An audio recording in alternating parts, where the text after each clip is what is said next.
그래서 교단의 교파 발생 이유는 우리가 그냥 막연히 생각하는 인간의 욕심이다 이렇게 말하기에는 너무 큰 그림이 있습니다. 첫째는 국가가 다르기 때문에, 지역이 다르기 때문에 교파가 저절로 생기게 나는 것이 벌써 이미 사도행전에서 나타나고 있고요.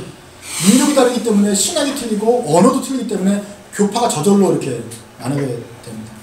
그 다음에 성령 역사도 있었고요. 그 다음에 이제 개인의 욕심이 하나 더 들어갈 수 있겠죠.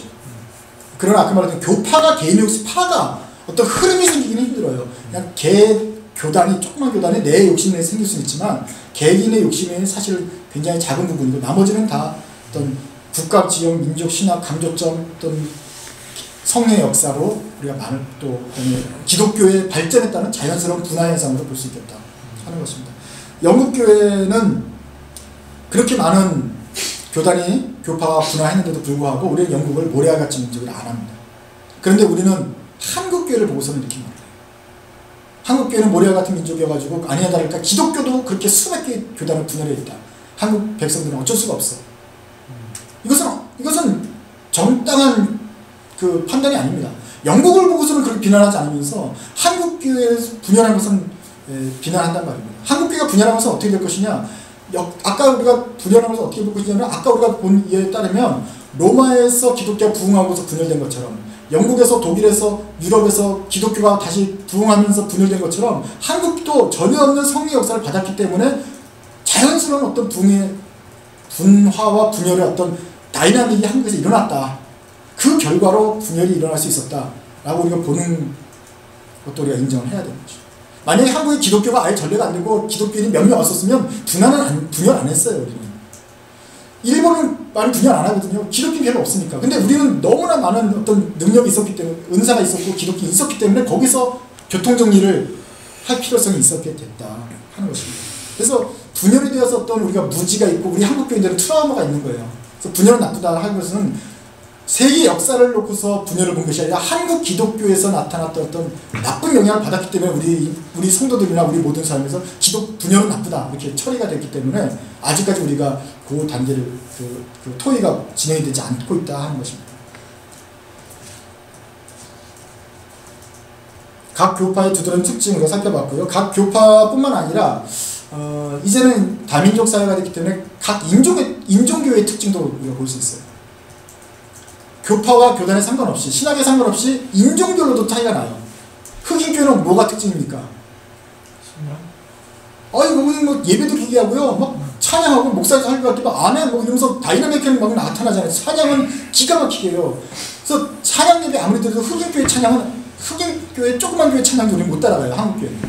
그러니까 흑인교회 그러면 찬양에 어떤 특별한 뜨거움이 있어요.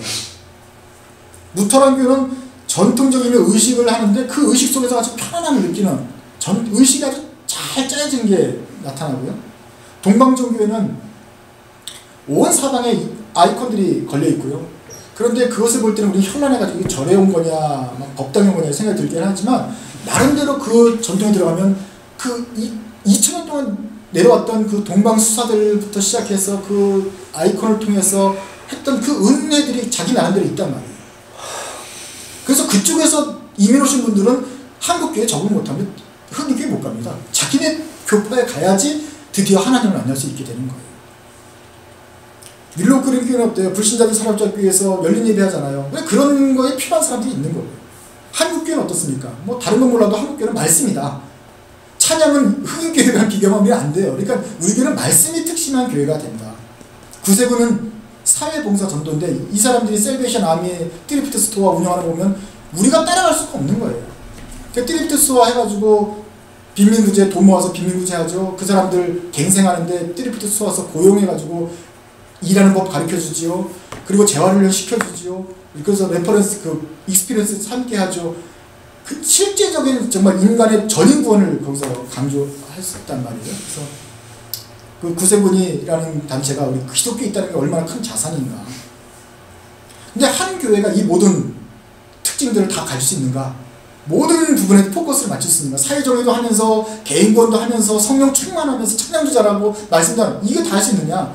한 지역의 어떤 민족의 특성이 가진 민족이 그 교단이 어떤 한 부분에 더 특징을 갖는 것들이 합쳐져서 다양한 어떤 하나님의 모자이크적인 아름다운 교회를 형성하지 않겠는가. 이것이 하나님의 뜻이라면 우리가 말하는 다양성의 하나님의 다양성을 더 이해하는데 하나님의 풍성을 이해하는데 더 도움이 될 것이다. 그래서 하나님의 뜻이나 사람의 욕심에 대해서는 하나님의 뜻이었다라고 제가 방점을 좀 찍고 싶고요. 그런데 우리가 짚고 넘어갈 것은 이제 세계 기독교 역사가 그럼에도 불구하고 한국 기독교 역사는 좀 틀리다 하는 것입니다. 그것이 우리 한국 목사님들과 교회에서는 이것이 논의가 되어야 되는데, 먼저 한국 기독교 역사를 좀 보고 나서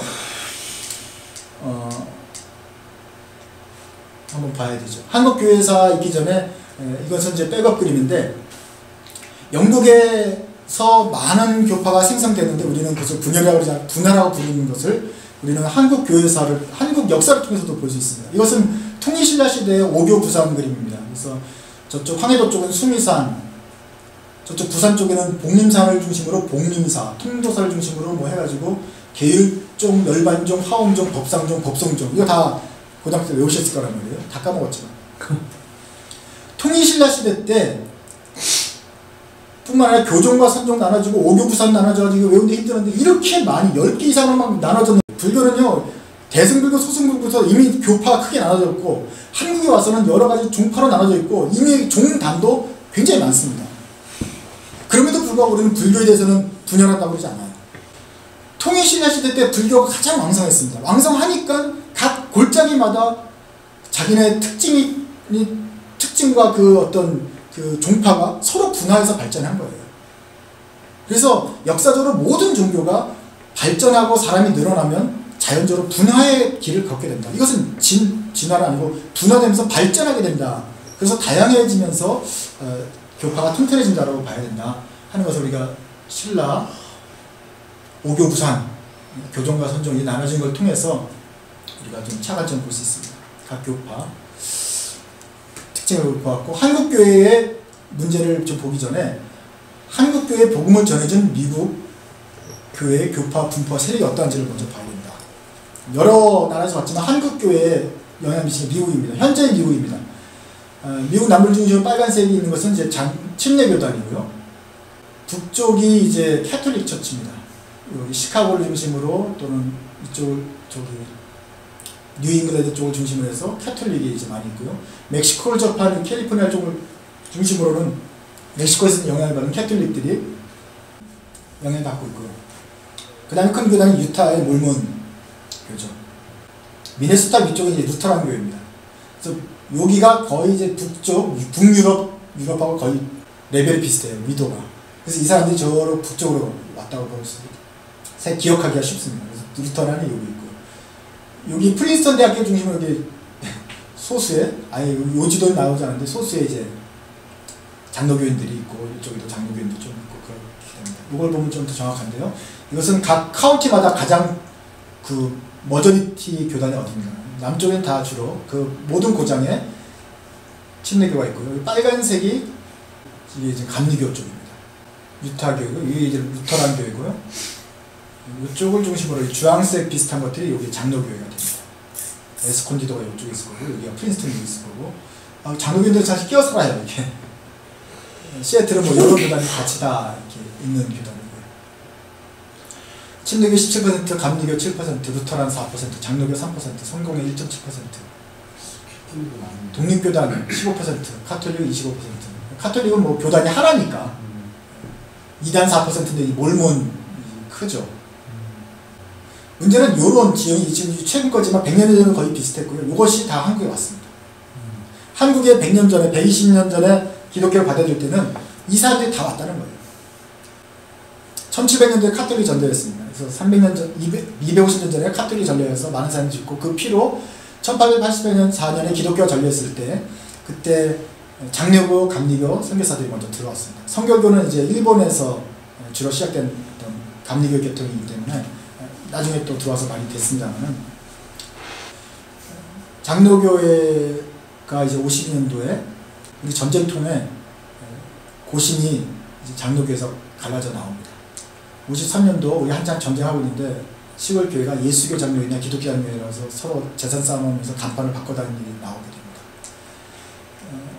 59년에는 예장에서 총신대 측과 장신대 측이 또 나눠지게 됩니다. 61년도에는 이 합동 측이 또 더 대신 측과 호원 측으로 나눠지고 합동신학교의 개혁 측이 또 나눠지고 그러면서 지금 뭐 몇백 개의 교단이 형성이 되게 되는 한국 기독교 몇 개예요 교단이요? 그건 하나님만이 아신다. 300개 이상 교단. 그러면 저기가 말하는 거는 교단이죠 지금? 네, 예장도 지금 교단, 교파가 아니죠 지금? 그러니까 여기까지 장감성은 교파죠. 정감성은 장로교, 감로교, 성결교. 그래서 언더우드 아펜젤로 들어왔다 그랬잖아요. 언더우드는 장로교 성교사예요. 아펜젤로는 감리교 의사였고요.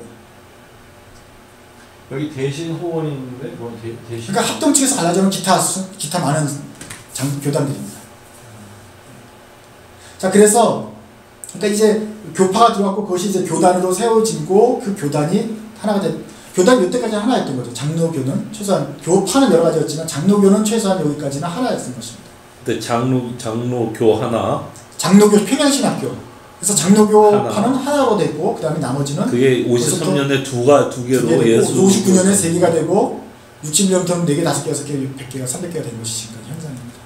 물론 이때 그럼 감리교는 가만히 있었냐. 감리교도 요 어간에 2개, 3개 나눠주고 성교교도 나눠주고 하나님의 성교도 나중에 등장했다가 그것도 하나님의 성에 대한예수교 하나님의 성회와 대한기독교 하나님의 성회가 돼서 모든 교단들이 2개씩 있다고 보면 돼요.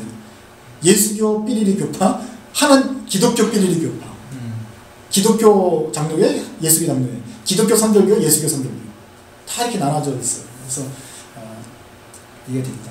요 얘기를 먼저 한번 여러분들이 또 오래됐으니까 한번 해보시죠. 하나의 선교가서 거의 한 이제 70년 정도 장로교 유통에 보면 장로교 신학교를 세웠어요. 평양에. 그래서 장로교 목사라고 해서 다 한 교단에서 한 교단을 중심으로 됐거든요. 그 평양성 신학교에 몇 년도라고요?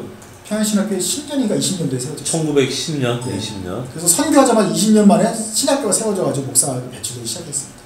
그리고 그때부터 시작해서 지금까지 그때까지 이제 그 전통이 이어오고 있는데 문제는 52년도에 고신교단이 나갑니다.